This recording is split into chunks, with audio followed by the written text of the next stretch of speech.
In this video, we're going to do a complete example of computing a line integral, or sometimes called a path integral. What I'm claiming is I have some function f of x, y, it's given here. And then I'm trying to figure out what is the line integral of that function over a curve of radius 2 centered at the origin. What this looks like visually is something like this. Now there's two things to point out here. First is along the bottom, we have that curve, which is our circle of radius 2 centered at the origin. And then the blue curve at the top describes the height of the function f of x, y above that curve. And then what I'm actually computing here, the line integral, what it represents in this example is the surface area underneath that function going down to the curve. And indeed, this picture is the same picture I used in the introduction video. Now we're actually just going to compute it with the specific functions that we have. So, our formula for a line integral is, well, this. The left-hand side tells me the thing I'm trying to compute, the line integral over the curve c of my function integrated with respect to arc length, integrated ds.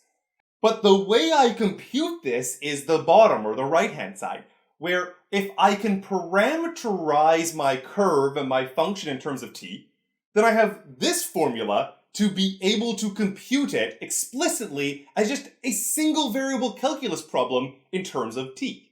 So the real challenge for me is to come up with some parameterization that gives me these functions g of t and h of t. So let's see how we can do that. The first step we're going to have is to find a parameterization for the curve c. Now, so far in the problem, all I've been given is a geometric description. The curve c is a circle of radius 2 centered at the origin. But this is a relatively standard curve, and it has the following parameterization, namely 2 cosine of t in the I hat direction, and 2 sine of t in the j hat direction.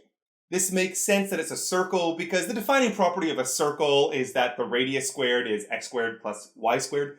But if you take the x component squared here and the y component squared here because of Pythagoras, indeed that adds up to 2 squared, in other words, a circle of radius 2.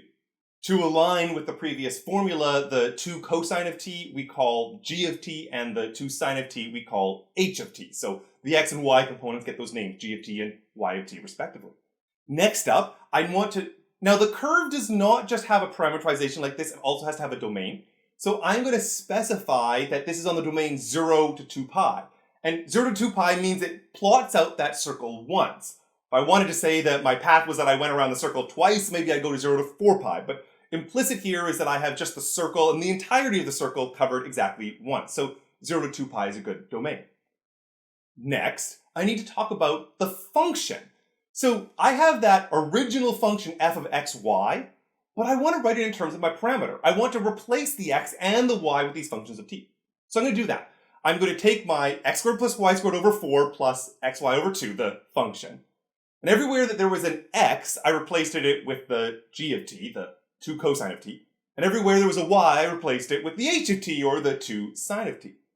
Thankfully, this messy formula cleans up really nicely. The cos squared plus the sine squared collapses by Pythagoras, and then the 2 sine t cos t, and then 2 sine t cos t is by another trig identity just sine of 2t.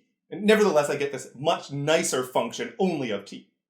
So those are my two pieces of data that I have, my r of t, my curve, and then my f of t, my function. And both of these are described now entirely in terms of t. So my third step is to take those two pieces of information and plug them into our formula. This is the big formula that we had. Well, this is straightforward. Okay, a couple different things. First, let's look at the limits of integration, the a and the b. Well, since t was going from 0 to 2 pi, well, I'll just replace those and I get 0 to 2 pi for my limits of integration with respect to t. Next, there's an f of g of t and h of t, and we've computed what that f is going to be. It's just this 1 plus sine of 2t, so I plug that in.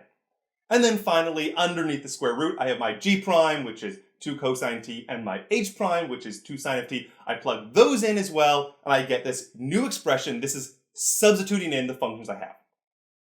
Again, this is a nicely computable example because everything under the square root is just a Pythagoras. Sine squared plus cos squared is 1. And so because of the 2's, they squared up to 4, and the square root takes them back to 2. Either way, all of that just simplifies to 2.